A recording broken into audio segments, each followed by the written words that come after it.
They say even our gold at Fort Knox is no longer there. It's all been assembled in deep vaults in Geneva, Switzerland. So just what is this piece of paper worth? It's not worth silver anymore. It's not worth gold. Well, it's worth whatever the Federal Reserve says it's worth. By printing more of them, as they did during the presidency of Jimmy Carter, they decreased its value. The more dollars there were, the less each was worth. Or they can print less of them. They can constrict the money supply. They can call these in on loans. And then they can cause a depression. Mr. Alan Greenspan, who presently is the chairman of the Federal Reserve Board, he wrote an article in 1958, and he said that the Federal Reserve manipulation of currency, or the money supply in the 1920s, is what brought on the stock market crash of 1929. And Mr. Greenspan says, quote, caused the American economy to collapse. Our lives, our fortunes, and our honor today are at the mercy of the Federal Reserve Board. And I'm sure most of you think that it's just another government agency. The Federal Reserve System is no more a part of our federal government than is Federal Express, the overnight package delivery people, or the federal dry cleaners. The Federal Reserve System is a private corporation owned by private individuals. It is a secret corporation. It is so secret, it is the only corporation in America that does not have to publish the names of its principal stockholders. Every other business corporation in our country has to have on file a list of its principal stockholders that are open to public inspection. The only private corporation that doesn't have to do this is the Federal Reserve System. So we don't even know who owns it. It's the most secret, mysterious corporation in America.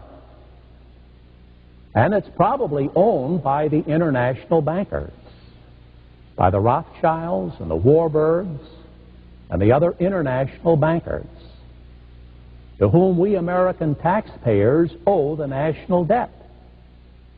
You know, sometimes the press will tell us, well, don't worry about the national debt, we owe it to ourselves. Well, if we owe that national debt to ourselves, why do we have to pay $100 billion a year in interest on it? Though that national debt is owned by international bankers. And this is how the Antichrist will gain control of the world. Now, every corporation in America is open to audit by the federal government.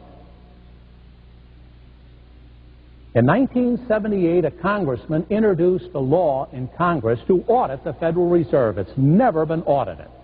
But he wanted to find out what they're doing with all our money and why they've imposed this tremendous debt on the American people. By the time that law got through Congress and was passed, it said just the opposite. The Federal Reserve may not be audited. That tells you the control the Federal Reserve has over our Congress. That it can take a law introduced by a congressman and make it come through exactly opposite to what was intended. Though the Federal Reserve System is part of that great deception of which St. Paul spoke in his letter to the Thessalonians. In other words, it's a central bank that controls all the other banks in our country.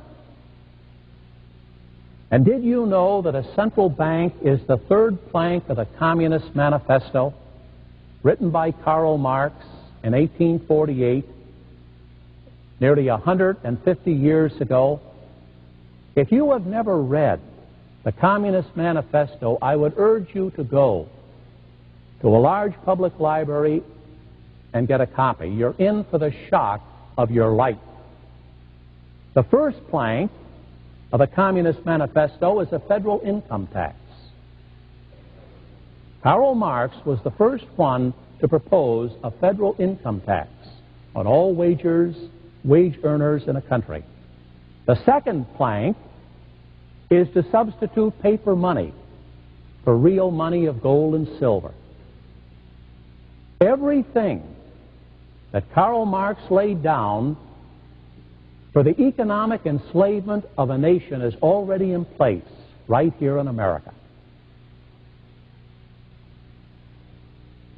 including women's liberation, the destruction of marriage and family life for the sake of so-called women's liberation. Even this is spelled out by Karl Marx. So where is the reign of the Antichrist in the world today? Well, it's in Russia, where you have the economic enslavement of an entire people. It's in China, where these people are nothing but slave laborers for the Communist Party. The reign of the Antichrist is in Cambodia, where 3 million Cambodians were slaughtered by their own government. It's in Vietnam, it's in Laos, it's in Poland, Czechoslovakia, Yugoslavia, and right here in the United States. We are under the Communist Manifesto already. And this is what Daniel warned us about. He said most people would be totally unaware that they were being taken over by the Antichrist. When did our beloved America fall under the control of the Antichrist? We know the exact date. January the 23rd, 1973, when our Supreme Court enacted the death penalty against 20 million helpless babies in our country by abortion. This was a sign that we had fallen under the control of the Antichrist. Whenever the devil gets control of a nation, and I don't care where it is, he demands human sacrifice. That is the price that those who give themselves to the devil must pay.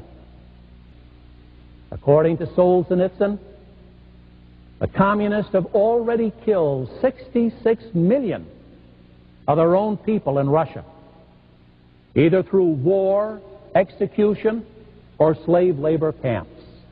That is the price that the communists paid to Lucifer and to his Antichrist. So where is the reign of the Antichrist today? Well, practically 2/3 of our planet has already been subjected to his power and authority. And as far as the rest of the world goes, it is just a matter of time. The World Bank will see to it that every other nation is brought to its knees through inflation, through a huge national debt. Everybody will be enslaved to this World Bank, whose chief executive is the Antichrist. The Bible and tradition also warn us that the agents of the Antichrist will infiltrate the Catholic Church and will take over its visible structures. I'm afraid this is what we are seeing today, not only in America, but throughout the world.